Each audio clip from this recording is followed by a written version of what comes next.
اگر اسلام باطل اور من گھڑت دین ہے تو اس کے ماننے والے نیک مسلموں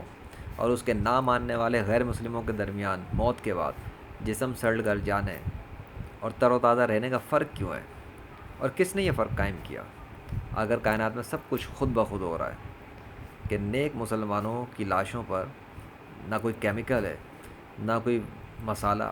نہ کسی قسم کا کوئی انسانی مداخلت، جبکہ نیک مسلمانوں کے مقابلے پر کافروں کی لاشوں کے اندر کیمیکل ہے، ویکس ہے اور دیگر انسانی مداخلت ہے، تو یہ فرق کیوں ہے اور انسانی مداخلت کیوں کرنی پڑ رہی ہے؟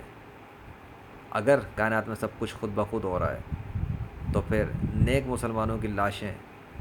خود بخود کیسے تر و تازہ رہتی ہیں بغیر کیمیکل استعمال ہوئے،